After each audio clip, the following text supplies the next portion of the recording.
সালামু আলাইকুম ওয়া রাহমাতুল্লাহ। বিডি মেজারমেন্টের আপনার প্রশ্ন আমাদের উত্তরের একটি নতুন পর্বে আপনাদেরকে স্বাগতম। আজকে আমার সামনে প্রথম যে প্রশ্নটা আছে, প্রশ্নটা করেছেন ভারতের মালদা জেলা থেকে সামিরুল হক সাহেব। জানতে চেয়েছেন পিডব্লিউডি রাস্তার সাইডের জমি মাপার নিয়ম কতটা?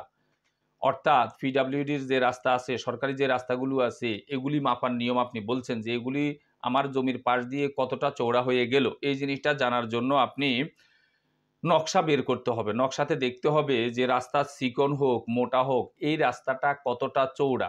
নকশায় এরকম রাস্তার চৌড়াগুলো দেওয়া থাকে। এগুলি গান্টার স্কেল গুনিয়া 330 স্কেল ধরে আপনি সিদ্ধান্ত করে ফেলতে পারবেন যে রাস্তাটা কতটুকু চৌড়া। এইভাবে ধরে ধরে আপনি রাস্তার মিডল থেকে তারপর ২ দিকে এরকম সীমানাটা চিহ্নিত করবেন যে রাস্তাটা ২ দিকে জমির মধ্যে কতটুকু গেল বা কোনখান থেকে আমাদের মূল জমিটা শুরু হলো। এখন রাস্তা নিয়ে যদি কেউ বিতর্ক করে যে রাস্তাটা সঠিক জায়গায় আছে কিনা, নাকি ৫ ফিট আমার জায়গার ভিতরে চলে এসেছে, ২ ফিট আমার জায়গার ভিতরে চলে গেছে, সেক্ষেত্রে আপনাকে যেটা করতে হবে সেটা হলো রাস্তার পাশে যেই কোনো একটা সীমানা থেকে, অর্থাৎ জমির ভিতরের ও পাশের অন্য কোনো একটা সীমানা থেকে মেপে আসতে হবে যে রাস্তাটা সঠিক জায়গায় আছে কিনা। অর্থাৎ নকশাটার সাথে সরজমিনে মিল করে আপনাকে রাস্তার প্রকৃত পজিশনটা বের করতে হবে যে রাস্তাটা কতটুকু চওড়া, এরপরে আমার জমিটা কোথা থেকে শুরু হয়েছে। আশা করি বিষয়টা বুঝতে পারছেন। কোনো অংশ না বুঝলে আমাদেরকে আবারও জিজ্ঞাসা করলে আমরা জবাব দেওয়ার চেষ্টা করব ইনশাআল্লাহ। পরবর্তী প্রশ্নটা যিনি করেছেন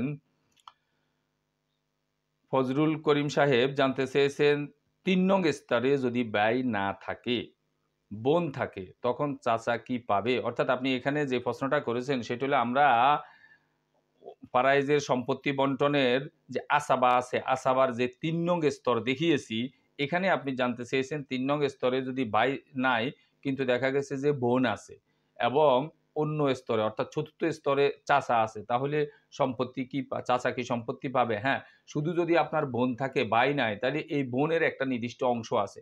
বোন তার নির্দিষ্ট অংশ পাওয়ার পরে চাচা আসাবা হিসেবে তখন সম্পত্তি পেয়ে যাবে। আশা করি বিষয়টা বুঝতে পারছেন। পরবর্তী প্রশ্নটা যিনি করেছেন, উনার নাম আবু সাইদ সাহেব, জানতে চেয়েছেন স্যার, বিমাতা বাই ১ জন, অন্য বিমাতা বাই ৩ জন। বিমাতা বাই ১ জন, একজন ছেলে রেখে পিতার আগে মৃত্যুবরণ করলেন।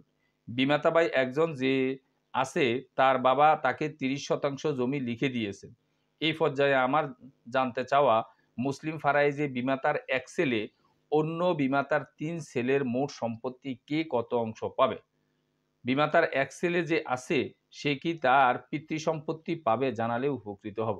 আমি অত্যন্ত দুঃখিত, আপনার এই প্রশ্নটা পাঠ করে আমি পাঠ উদ্ধার করতে পারি নাই। আসলে কে মারা গিয়েছে, কার সম্পদ আপনি বন্টন করতে চান? আমরা ফারাইজের প্রশ্নে আপনাদেরকে আগেও বলছি একবারে সংক্ষিপ্ত আকারে, অমুক ব্যক্তি মারা গেছে, তার এই ওয়ারিশ আছে। এভাবে যদি আপনি বলেন, খুব সহজে আমরা ফারাইজটা করে দিতে পারবো আমাদের সাধ্যের মধ্যে থাকলে। আশা করি বিষয়টা বুঝতে পারছেন। সম্ভব হলে প্রশ্নটা পুনরায় আবার করবেন। পরবর্তী প্রশ্নটা যিনি করেছেন, উনার নাম জয় সরকার সাহেব। আপনি জানতে চেয়েছেন ২ আনা ১৩ গন্ডা ১ কড়া ১ ক্রান্তি কতটুকু ভূমি? প্লিজ জানাবেন।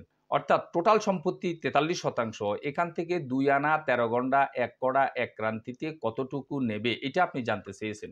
এটা আসলে এগুলি একবারে ফারাইজের সম্পত্তি বন্টনের যে হিস্যার যে নিয়মগুলো আছে, অঙ্কগুলো যারা করে, এরা ছাড়া একটু বলতে পারা কঠিন। বাকি দেখা গেছে যে একটু চর্চা করলে এগুলি হয়ে যায়। এখানে ১ নাম্বার কাজ হলো আপনার ২ আনা ১৩ গন্ডা ১ কড়া ১ ক্রান্তি যে আছে, এখানে আমরা বলি সবচাইতে ক্ষুদ্রতম অংশ যেটা, আপনি এই পর্সার এই অংশগুলাকে সবচাইতে ছোট যেটা সেটা নিয়ে যাবেন। এখানে সবচাইতে ছোট হইলো ক্রান্তি। আপনি ২ আনা ১৩ গন্ডা ১ কড়া ১ ক্রান্তিকে আপনি সবটাকে ক্রান্তিতে পরিণত করবেন। এখানে ক্রান্তি করার একবারে সহজ একটা নিয়ম হইলো ২ আনাকে আপনি ২০ দ্বারা গুণ করবেন, তাহলে গন্ডা হবে। এবারে আরো যে ১৩ গন্ডা আছে আপনি ১৩ গন্ডাটা যোগ করে নিবেন। এবার গন্ডাটাকে আপনি যখন ৬০ দ্বারা গুণ করবেন কড়া হবে। এখানে আরো আছে ১ কড়া, আপনি এখন ১ কড়াটা যোগ করে নিবেন। এবার কড়াটাকে আপনি ৩ দ্বারা গুণ করলে ক্রান্তি হবে। আরো আছে এখানে ১ ক্রান্তি, আপনি ১ ক্রান্তি যোগ করে নিবেন। অর্থাৎ সূত্র এগুলা যদি আপনি পারেন, ২০ তিলে ১ ক্রান্তি, ৩ ক্রান্তিতে ১ কড়া, ৪ কড়া ১ গন্ডা, ২০ গন্ডা ১ আনা, ১৬ আনা ১ পূর্ণ অংশ। এই কথাগুলো যদি আপনি জানেন তাহলে আপনার জন্য এটা করা অত্যন্ত সহজ হয়ে যাবে।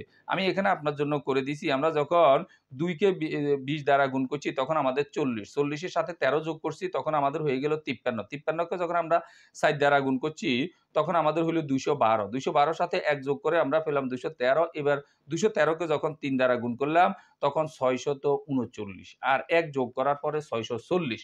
অর্থাৎ এখানে আপনার ২ আনা ১৩ গন্ডা ১ কড়া ১ ক্রান্তিতে ৬৪০ ক্রান্তি ক্রান্তি আছে। এখন টোটাল সম্পত্তি যেহেতু আমাদের এখানে 13% আর আমরা জানি যে 16 আনা সমান ৩৮৪০ ক্রান্তি। এইজন্য এখন আপনি ৪৩ এ আর ৬৪০ এ গুণ করবেন, ৩৮৪০ দ্বারা ভাগ করবেন। তাহলে আপনার এখানে কতটুকু সম্পত্তি বের হয়ে যাবে? আমাদের এখানে বের হইছে ৭.১৭%। অর্থাৎ এখানে ৪৩% থেকে ২ আনা ১৩ ঘন্টা ১ পড়া ১ ক্রান্তি হিসাবে ৭.১৭% জমি উনি পাবে। আপনার অবগতির জন্য পুরো প্রক্রিয়াটাকে আমি যেভাবে করছি, আপনাকে এইভাবে দেখিয়ে দিলাম। আপনি একটা স্ক্রিনশট নিয়ে রেখে দিতে পারেন এবং চর্চা করতে পারেন যে এটা কিভাবে আ উ করা হইছে। আশা করি বিষয়টা বুঝতে পারছেন। শুধু ধারাবাহিক যে লাইনটা আছে সরলের মতো, এখানে সরলের ব্যাপারে আমরা সাধারণ সরল নিয়মের ঊর্ধ্বে উঠি কাজটা করছি। সাধারণ সরল নিয়ম এখানে আপনাকে বলবে, "ভাই আগে গুণগুলা করেন, পরে যোগ করিয়েন।" আমরা এটা করি নাই। আমরা গুণ করেই এরপরে যোগ করছি, যোগ করে এরপরে গুণ করছি। অর্থাৎ ধারাবাহিকভাবে এই লাইন থেকে একবারে এই লাইন থেকে এইদিকে ধারাবাহিকভাবে আমরা করে গেছি। এটা বলা হয় সাধারণ সরল নিয়মের ঊর্ধ্বে উঠে আমরা আমাদের কাজের সুবিধার্থে এটা করছি। এটাতে কোনো অসুবিধা নাই। আশা করি বিষয়টা বুঝতে পারছেন। কোনো অংশ না বুঝলে আমাদেরকে আবারও জিজ্ঞাসা করলে আমরা জবাব দেওয়ার চেষ্টা করব ইনশাআল্লাহ। পরবর্তী প্রশ্নটা যিনি করেছেন মোহাম্মদ শামীম সাহেব জানতে চেয়েছেন, "স্যার আমার দাদার ৩ ছেলে ৩ মেয়ে এবং ছোট স্ত্রী, ছোট দাদি রেখে মারা যায়। ছেলেদের পাশাপাশি ছোট স্ত্রী বা ছোট দাদি কি ভিটামাটির অংশ পাবে? জানালে উপকৃত হবে।" আসলে আপনার দাদার ওয়ারিশ হিসাবে ছোট স্ত্রী বা ছোট দাদি আপনি যাই বলছেন না কেন, উনি দেখা গেছে যে ছেলেদের পাশাপাশি ভিটা বাড়িতেও এরকম সম্পত্তির অংশীদার হবে। আমরা অনেক সময় কোনো এলাকায় দুর্বল কথা আছে বলে মহিলারা এরকম ভিটা বাড়িতে অংশীদার হয় না। আসলে এগুলি মৌলিক কোনো কথা না। আপনি যেই অংশে যেভাবে মালিক, প্রত্যেকেই দেখা গেছে যে ওই অংশে ওইভাবে মালিক হবে। অনেক সময় দেখা গেছে যে মহিলারা বা এই অংশে আমি নিলাম না, ওই অংশে নেব। এরকম কিছু হয়ে যায়। বাকি কেউ যদি ক্লেম করে, দাবি করে, উনার অংশ উনি যেকোনো জায়গা থেকে, যেখান থেকে যেখানে উনি মালিক পুরুষেরা, উনি ওখান থেকে এরকম অংশীদার হবে। আশা করি বিষয়টা বুঝতে পারছেন। কোনো অংশে না বুঝলে আমাদেরকে আবারও জিজ্ঞাসা করলে আমরা জবাব দেওয়ার চেষ্টা করব ইনশাআল্লাহ। ভিডিওটি ভালো লাগলে লাইক, কমেন্ট এবং শেয়ার করবেন। আমাদের ধারাবাহিক ভিডিওগুলো পাওয়ার জন্য চ্যানেলটাকে সাবস্ক্রাইব করবেন। এই আশাবাদ ব্যক্ত রেখে আমাদের আজকের প্রশ্ন উত্তর পর্বটা এখানে শেষ করছি। আল্লাহ হাফেজ।